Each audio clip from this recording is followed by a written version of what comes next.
नमस्कार दोस्तों, GK Arjun sir के चैनल में आपका एक बार फिर स्वागत है। तो टीजीटी इकोनॉमिक्स का ये साल पेपर है जिसका एग्ज़ाम 26 अगस्त 2023 को हुआ था फर्स्ट शिफ्ट में। तो टीजीटी यानी सामाजिक विज्ञान का ये इकोनॉमिक्स वाला पर्सन है। तो चलिए इसको सॉल्व करते हैं। हाँ, वीडियो प्रारंभ करने से पहले आपसे एक छोटी सी रिक्वेस्ट है, अभी तक आप हमारे चैनल पर नए हैं तो प्लीज़ इस चैनल को सब्सक्राइब करें। सब्सक्राइब करने के बाद बेल आइकन की घंटी को क्लिक करना ना भूलें ताकि जब भी मैं अगला वीडियो अपलोड करूं उसका नोटिफिकेशन आपके मोबाइल पर सबसे पहले पहुंचे। तो चलिए वीडियो प्रारंभ करते हैं। तो इकोनॉमिक्स का क्वेश्चन है। पहला क्वेश्चन इसमें दिया है, देशों के मध्य विकास की तुलना मुख्य गुणांक है। देशों के मध्य जो है विकास की तुलना का मुख्य गुणांक है भूमि, जनसंख्या, आय, उपयुक्त में से एक से अधिक या इनमें से कोई नहीं। इसका आंसर हो जाएगा सी, आय। यानी देशों के मध्य विकास की तुलना का मुख्य गुणांक क्या है, तो वो है आय। क्वेश्चन नंबर 2 है, औसत आय और भी किस नाम से जानी जाती है। औसत आय और भी किस नाम से जानी जाती है। प्रति व्यक्ति आय, व्यक्तिगत आय, राष्ट्रीय आय या उपयुक्त से एक से अधिक या इनमें से कोई नहीं। इसका आंसर हो जाएगा ए, प्रति व्यक्ति आय। यानी औसत आय और भी किस नाम से जानी जाती है, तो इसको जो है प्रति व्यक्ति आय के नाम से भी जाना जाता है। क्वेश्चन नंबर 3 पर आते हैं, मानव विकास रिपोर्ट किस संगठन द्वारा प्रकाशित की जाती है।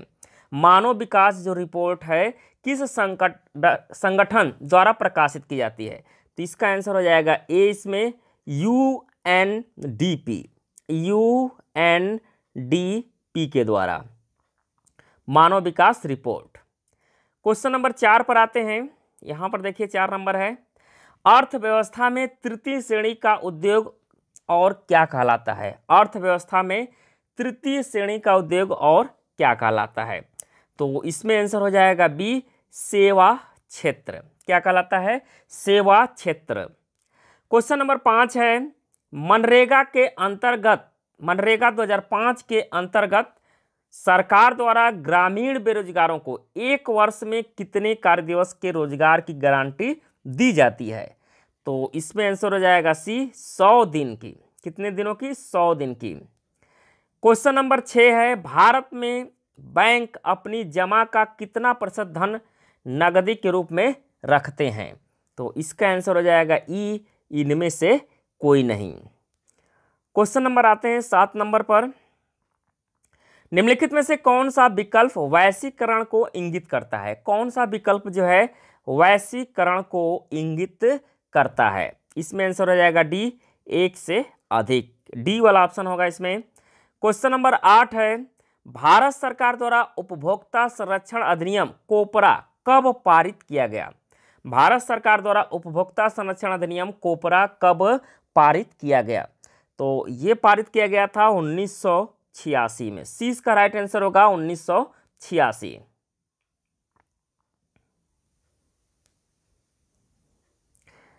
इसके बाद आते हैं क्वेश्चन नंबर 9 नंबर पर, भारत में राष्ट्रीय उपभोक्ता दिवस मनाया जाता है। भारत में राष्ट्रीय उपभोक्ता दिवस कब मनाया जाता है, इसका आंसर हो जाएगा ए, 24 दिसंबर को। राष्ट्रीय उपभोक्ता दिवस कब मनाया जाता है, यहाँ पर राष्ट्रीय पूछा है तो 24 दिसंबर को।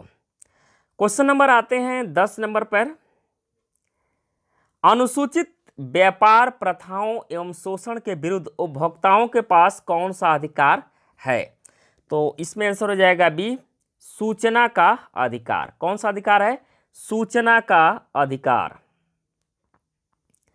क्वेश्चन नंबर 11 पर आते हैं, अपने नागरिकों को सरकार से उसके कार्यों के बारे में सवाल करने का अधिकार देने के लिए कौन सा अधिनियम पारित किया गया था, तो उस अधिनियम का नाम है आरटीआई। कौन सा अधिनियम है, आरटीआई।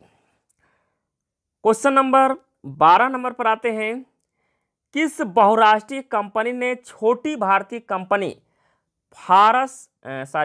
पारक फूड्स को खरीदा है, तो किस बहुराष्ट्रीय कंपनी ने छोटी भारतीय कंपनी पारक फूड्स को खरीदा है, तो इसमें आंसर हो जाएगा बी, कारगिल फूड्स। किसने, कारगिल फूड्स ने। क्वेश्चन नंबर 13 पर आते हैं। 13 नंबर देखिएगा, यहाँ पर दिया है 13 नंबर, मनरेगा अधिनियम के बारे में निम्नलिखित में से कौन सा गलत है। मनरेगा अधिनियम के बारे में कौन सा इसमें गलत आपको बताना है कथन। तो इसमें जो आंसर होगा वह सी वाला होगा, यानी यदि सरकार असफल होती है तो यह रोजगार भत्ता नहीं देगी। सी वाला ऑप्शन गलत है। क्वेश्चन नंबर 14 पर आते हैं। 2016 के आंकड़ों के अनुसार निम्नलिखित देशों में से बेहतर मानव समाज निष्पादन वाला देश कौन सा है। तो इसमें आंसर हो जाएगा आपका 14 का जो आंसर होगा बी, श्रीलंका। क्वेश्चन नंबर 15 है, वह स्थिति जब दोनों पक्षों को एक दूसरे की वस्तुओं को बेचने और खरीदने के लिए सहमत होना पड़ता है, तो कौन सी स्थिति है। तो इसमें आंसर हो जाएगा ए, वस्तु विनिमय प्रणाली। वस्तु विनिमय प्रणाली ये हो जाएगा, और मार्केटिंग ये भी हो जाएगा, यानी कि इसमें आंसर हो सकता है कि डी वाला भी सही हो, एक से अधिक इसमें आंसर होगा। क्वेश्चन नंबर 16 है, निम्नलिखित में से कौन सा क्रेडिट की शर्तों के अंतर्गत नहीं आता। यहाँ पूछा है क्रेडिट की शर्तों के अंतर्गत नहीं आता है। ब्याज दर, पार्श्विक प्रतिभूति, जमा, ये सब तो आते हैं। इसमें आंसर हो जाएगा उपयुक्त में से कोई नहीं। ई वाला ऑप्शन आपका सही होगा, 16 का ई, इनमें से कोई नहीं। क्वेश्चन नंबर 17 पर आते हैं। आरबीआई के बारे में निम्नलिखित में से कौन सा गलत है। गलत यहाँ पर पूछा है आरबीआई के बारे में, इसका आंसर होगा सी, आरबीआई ग्राहकों से जमा स्वीकार करती, ये गलत है। आरबीआई जो है ग्राहकों से जमा स्वीकार नहीं करती है, तो सी वाला ऑप्शन इसमें गलत है आरबीआई के बारे में। क्वेश्चन नंबर 18 है, भारत सरकार ने विश्व स्तरीय सुविधाएं देकर विदेशी कंपनियों को भारत में निवेश के लिए आकर्षित करने के लिए कदम उठाए। इन औद्योगिक क्षेत्रों को क्या कहा जाता है या क्या कहते हैं। तो इसको सेज कहा जाता है। राइट आंसर ये हो जाएगा इसमें सेज, जिसको स्पेशल इकोनॉमिक जोन यानी विशेष आर्थिक क्षेत्र कहा जाता है, और 2005 में इसको स्थापित किया गया था। तो 18 का जो राइट आंसर होगा ए वाला ऑप्शन आपका सही होगा। क्वेश्चन नंबर आते हैं 19 नंबर पर। 19 नंबर देखिएगा सवाल,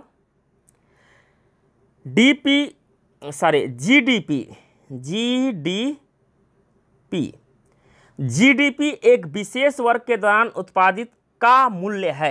किसका मूल्य ये पूछ रहा है। तो इसमें सभी अंतिम सामान और सेवाओं का, तो बी वाला ऑप्शन आपका सही होगा। क्वेश्चन नंबर 20 पर आते हैं। भारत में काली क्रांति संबंधित है, तो काली क्रांति तेल से है, तो ये कच्चे तेल उत्पादन से होगा, सी आंसर हो जाएगा। क्वेश्चन नंबर 21 है, भारत की नगदी फसल कौन सी नहीं है। यहाँ पर कौन सी नहीं है, तो इसका राइट आंसर सी हो जाएगा, जौ जो है नगदी फसल में नहीं आता है। क्वेश्चन नंबर 22 पर आते हैं। भारत में प्रथम पंचवर्षीय योजना का आधार था, तो प्रथम पंचवर्षीय योजना का आधार पूछा जा रहा है, तो इसका जो राइट आंसर होगा ए वाला ऑप्शन हो जाएगा, Herald Domar model. Question number आते हैं 23 नंबर पर। आर.एन. मल्होत्रा कमेटी संबंधित है। आर.एन. मल्होत्रा कमेटी संबंधित है, तो ये किससे संबंधित है। इसका राइट आंसर सी हो जाएगा, बीमा क्षेत्र से, बीमा क्षेत्र से। क्वेश्चन नंबर 24 है, सरकारी व्यय को नियंत्रित करने वाला प्राधिकारी है। सरकारी व्यय को नियंत्रित करने वाला प्राधिकारी है, इसका आंसर हो जाएगा सी, वित्त मंत्रालय, वित्त मंत्रालय। क्वेश्चन नंबर आते हैं 25 पर। भारत अधिकतम विदेशी मुद्रा किसके निर्यात से कमाता है। भारत जो है अधिकतम विदेशी मुद्रा किसके निर्यात से कमाता है, तो इसका आंसर हो जाएगा सी, कपड़ा के निर्यात से। क्वेश्चन नंबर 26 है, निम्न में से कौन सा एक राष्ट्रीय खाद्य सुरक्षा मिशन में शामिल नहीं है। तो राष्ट्रीय खाद्य सुरक्षा मिशन में शामिल नहीं है, इसका आंसर हो जाएगा ई, इनमें से कोई नहीं, उपयुक्त में से कोई नहीं। क्वेश्चन नंबर 27 है, नीति आयोग अस्तित्व में कब आया। नीति आयोग जो है अस्तित्व में कब आया था, इसका आंसर हो जाएगा सी, 1 जनवरी 2015 को। क्वेश्चन नंबर 28 है, भारत की पहली स्वदेशी एंटी रेडिएशन मिसाइल का नाम है, इसमें आंसर हो जाएगा ई, इनमें से कोई नहीं। क्वेश्चन नंबर 29 है, भारत का 13वां प्रधान बंदरगाह किस राज्य में स्थापित किया जाने वाला है? तो इसका जो राइट आंसर होगा वह है सी, महाराष्ट्र में। क्वेश्चन नंबर 30 है, भारत में किस वर्ष रेल बजट को आम बजट में मिला दिया गया था? तो इसका जो राइट आंसर है सी है, 2017 में।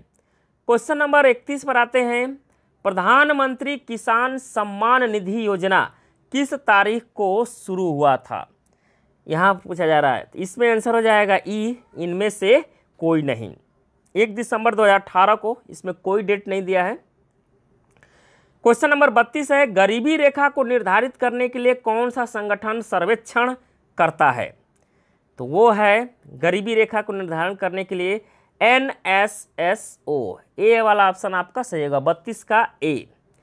क्वेश्चन नंबर 33 आते हैं, गुलाबी क्रांति संबंधित है, तो इसमें आंसर हो जाएगा ए, प्याज उत्पादन से। झींगा से भी है, प्याज से भी है। क्वेश्चन नंबर 34 पर आते हैं, रॉबिनहुड प्रभाव निम्नलिखित में से किससे संबंधित है? तो ये संबंधित है आय पुनर्वितरण से। 34 का सी आंसर होगा। नेक्स्ट क्वेश्चन पर आते हैं, क्वेश्चन नंबर 35 है, डेयरी उद्योग आर्थिक गतिविधि के किस क्षेत्र में आता है? तो इसका जो आंसर होगा वह है बी, प्राथमिक क्षेत्र में। क्वेश्चन नंबर 36 है, भारत के संविधान में पंचवर्षीय योजनाओं की अवधारणा किस देश से ली गई है? इसका आंसर हो जाएगा ए, रूस से। क्वेश्चन नंबर 37 है, वस्तुओं के आयात एवं निर्यात पर लगाए जाने वाला कर किस नाम से जाना जाता है? इसका आंसर हो जाएगा ए, सीमा शुल्क के नाम से। क्वेश्चन नंबर 38 है, भारत ने किस पंचवर्षीय योजना के दौरान मिश्रित अर्थव्यवस्था को अपनाया? इसका राइट आंसर हो जाएगा बी, द्वितीय पंचवर्षीय योजना के दौरान। क्वेश्चन नंबर 39 है, खुले बाजार की क्रिया किस नीति का अंग है? खुले बाजार की जो क्रिया है किस नीति का अंग है? इसका राइट आंसर हो जाएगा ए, साख नीति का। क्वेश्चन नंबर 40 है और अंतिम क्वेश्चन है इकोनॉमिक्स का, टीजीटी। भारत में बैंकों का राष्ट्रीयकरण हुआ, तो भारत में बैंकों का राष्ट्रीयकरण हुआ था 1969 ईस्वी में। तो ये थे क्वेश्चन टीजीटी इकोनॉमिक्स बिहार शिक्षक भर्ती का, जो 26 अगस्त 2023 को फर्स्ट शिफ्ट में एग्जाम हुआ था। तो उम्मीद करता हूँ कि वीडियो आपको पसंद आया होगा। पसंद आया तो इसको लाइक करें, अपने दोस्तों के यहाँ अधिक से अधिक शेयर करें। धन्यवाद दोस्तों, जय हिंद, वंदे मातरम।